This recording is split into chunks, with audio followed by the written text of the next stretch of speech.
Good afternoon. I hope you had a tremendous day today.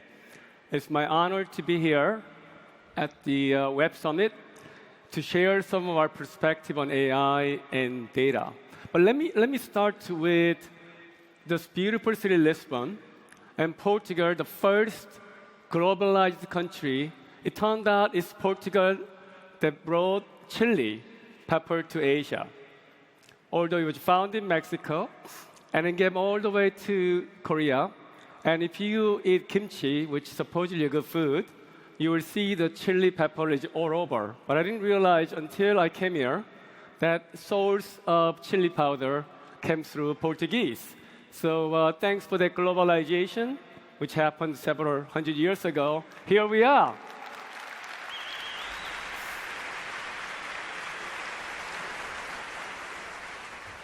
So when I was a young man, I was always fascinated by galaxy. Not because of our phone, which I hope a lot of you are using, but it's more to do with really about the potential, the space, the adventure, and really open the ideas around what's possible. It's such a big number. And if I ask you how many stars are in galaxy, I'm sure many of you know the answer, but it's a big number, right? It's 100 billion stars. It turned out we also have almost 100 billion neurons in our brain that can help you to think, that help you to analyze data, and help you to realize what's possible by taking advantage of all our experiences. But there are even bigger numbers out there. It's the size of potential connected world with all the products that are connected. And that number is even greater. So 340 trillion. And now, if you translate that, I think it's 10 to 37 power of the number. So it's a very big number that we are dealing with. So what are we doing with all these connected devices? So I thought about what happens in 60 seconds. So here's a perspective in 60 seconds. And to get there, first I want to show you how much data is growing, which you know is expanding. We are in about 25 zettabytes and expecting to grow over 160 zettabytes. And I believe this number is underestimating because the pace of the expansion is even greater than what we are used to. So assume this number is right. By the way, this has been a good business for Samsung because the more data people use, the more memory they use, and the more memory they use, we produce more products. It turned out to be a very good way of taking advantage of data economy. So looking at what happens in 60 seconds, in all of you in this room, and it's incredible the amount of the video data consumption that we are creating. So look at the number of the likes in Facebook, 2.2 million. And number of the searches that are going on is 3.7 million. And then look at what Amazon is doing now. Amazon is shipping 50 billion parcels in a year. 50 billion, which means all of us are probably doing some kind of delivery for Amazon goods. This is really what's driving our economy today, all of us, globally. And in some ways, you could argue this is good. Some ways, it's convenient. Some ways, it's very concerning, given the kind of data, kind of the information that we are sharing with e-commerce sites, the search sites, as well as social media. So I'll talk some more about that as I am discussing some more. But assuming data is the oil, right? I think many of you heard about this. Economists talked about that. In many ways, you can really say, like what happened in the 19th century, when oil was discovered. Oil has been around for several thousand years, but it actually really discovered 19th century, when they figured out how to process it, when they figured out how to create a combustion engine, and then it became the engine of the economy for really last 20th century. Where we are is really we're in transition point. We're in transition point going from the physical oil to, in a way, the intangible data that are helping us grow the economy even greater. So let me look at one data point that gives you perspective. So I was looking at how many companies were oil companies that are the most valuable companies 10 years ago. It turned out half of them are oil companies. Clearly, oil drove our economy. Then I asked myself, what are the list of companies that are driving our data economy today? It turned out very different list. Only one oil companies. 7 out of 10 are really the platform data companies that are taking advantage of opportunities globally. So I think this is a really interesting example of the change that we are going through in our economy today. So in some ways, we are in a perfect storm. It didn't happen accidentally. AI, machine learning, it's been around a long time ago, 30 years ago.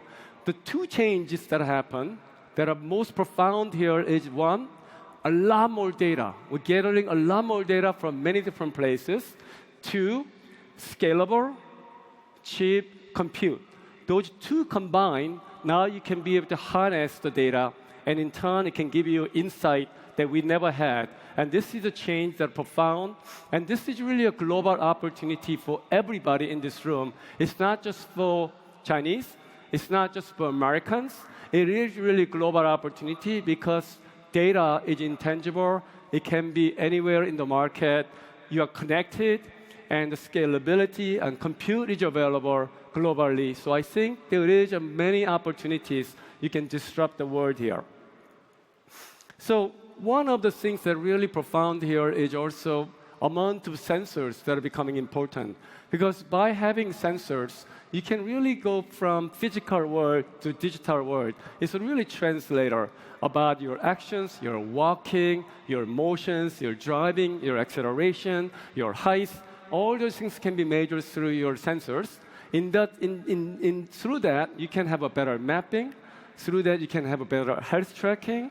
In the process, you can then also predict your behaviors, predict potential liabilities one can have. So if you're insurance companies, if you are the health companies, all those things will have a profound impact on your business. So that's one big mega trend we have, part of where we are today. I think the other key mega trend is, as I mentioned, compute has become much more affordable.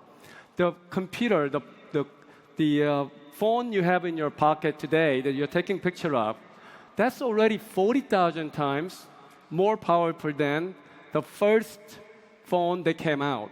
So the compute is out there, connectivity is pervasive. Along with that, now AI is built in. Along with the cloud, you really can be able to harness all kinds of information that are out there. Obviously, cheaper memory helps, something that Samsung has contributed to the market to help in continuing innovation here. So clearly, if data is the oil, then AI is the engine. And AI is clearly shaping our future. And it's shaping really all of the traditional applications and spaces that we can think of. It's not just some new space. AI isn't just for some kind of data centers. It's about from travel. It's about as simple as your manufacturing process, energy management, as well as navigation and autonomous driving, health. All those areas will get impacted by it.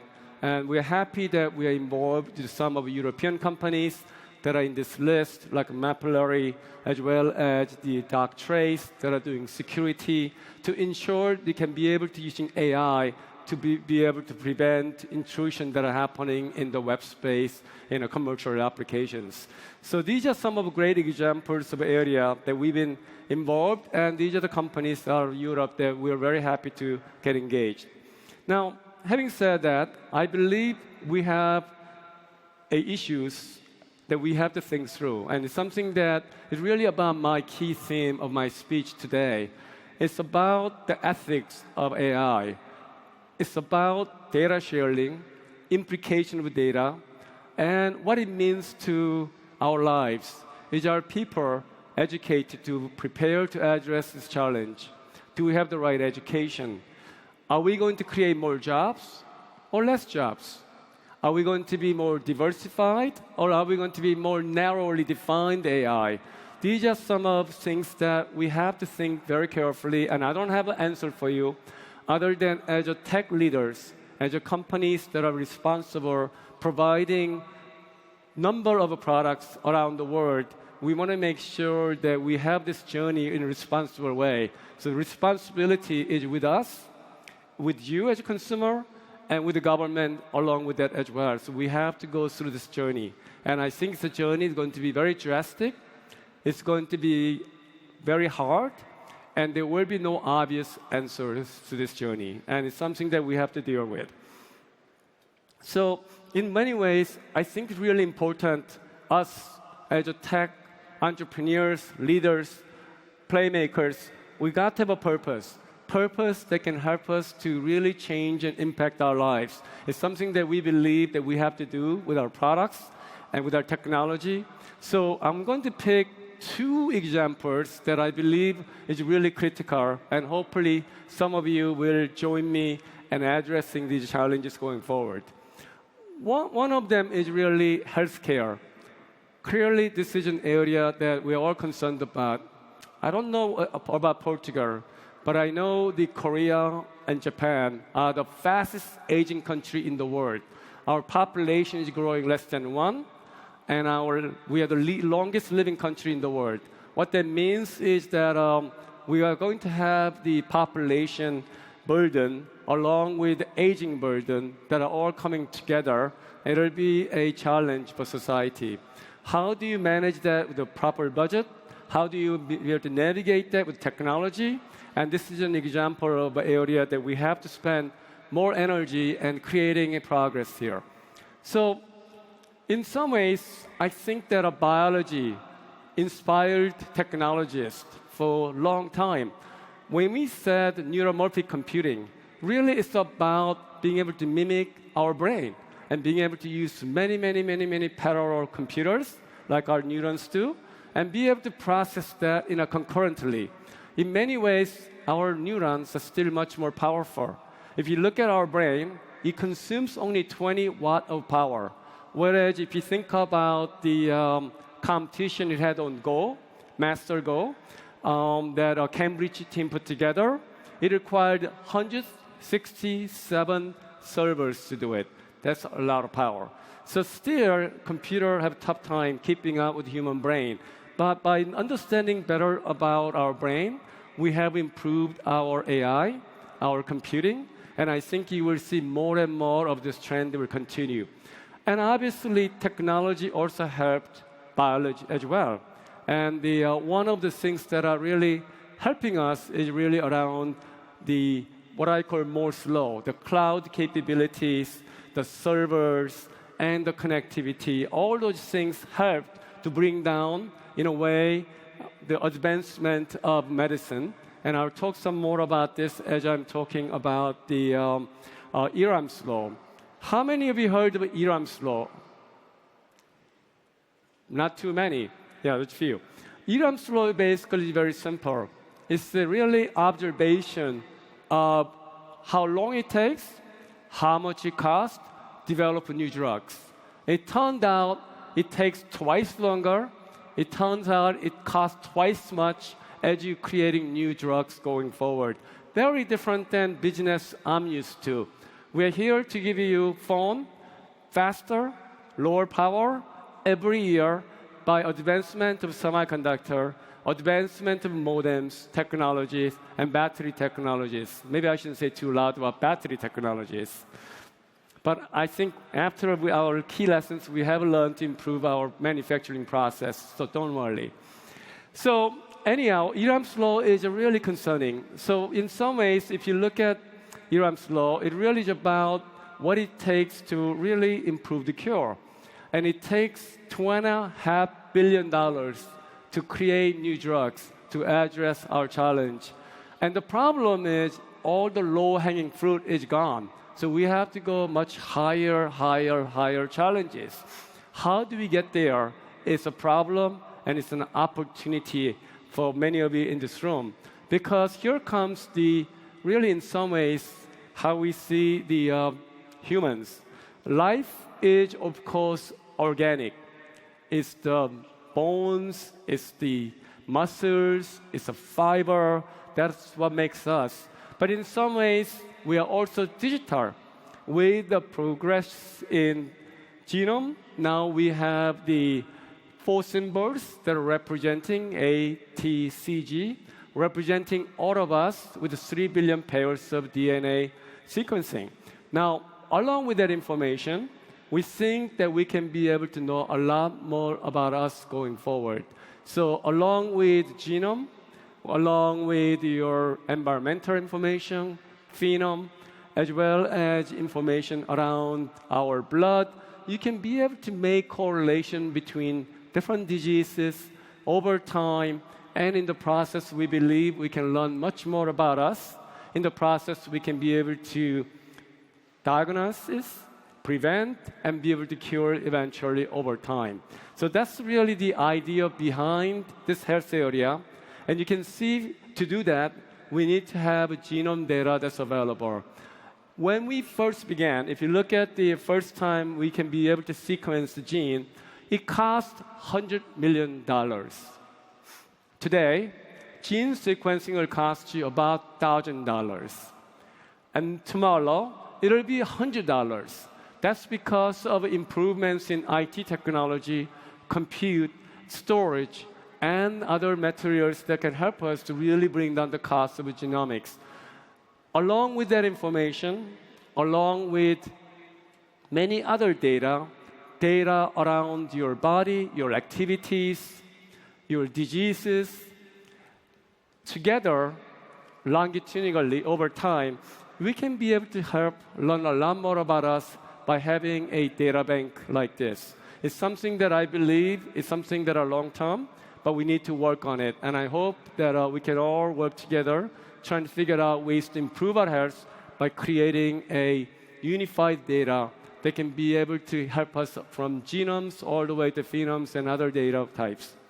Now, there are other informations that I think is useful for AI. So we've been spending a lot of time in looking at autonomous driving. Can we be able to contribute to autonomous driving going forward?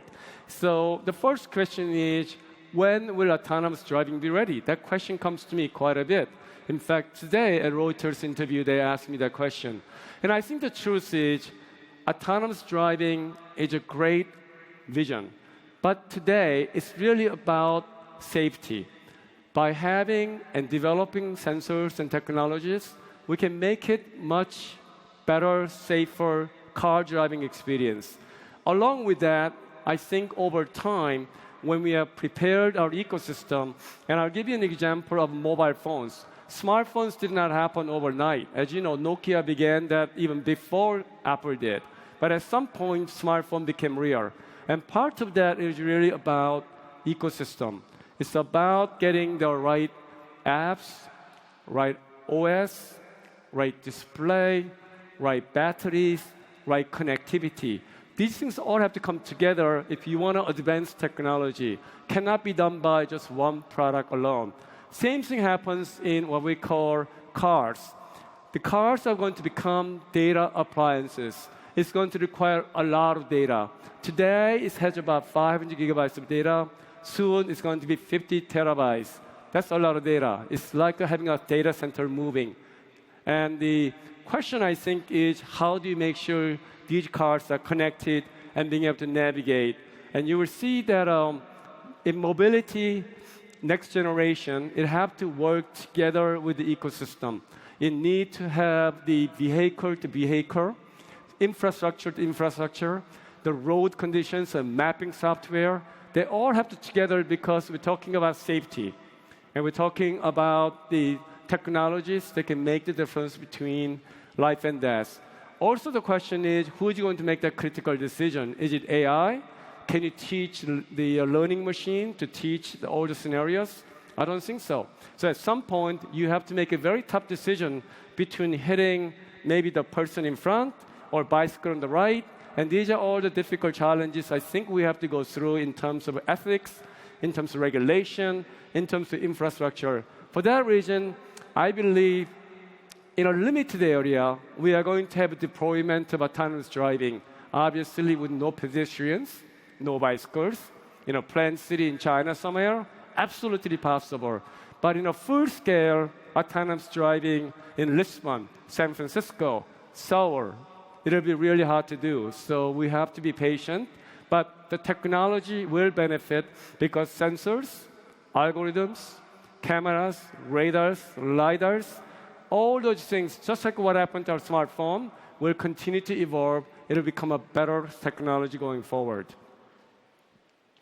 So what is Samsung doing about this? First of all, we are not a what I call gold digger. If you think about 19th century analogy, you may have heard of the gold rush in San Francisco. Many people from all over the world went to San Francisco to find the gold. So many of them in 19th century found the gold. But at the end of the day, if you look at those people that made money, it's maybe the people that create infrastructure that enables it, so that they don't really care who hit the gold, who doesn't. Like Levi's, or the people that make the shovels, or the railroad systems. So in some ways, what we are doing at Samsung is creating chips, from memories to neuromorphic processing chips, and the data centers, and 5G, that can be able to enable next generation of AI technology do-over for all vertical applications. So really, that's kind of where our strategy is.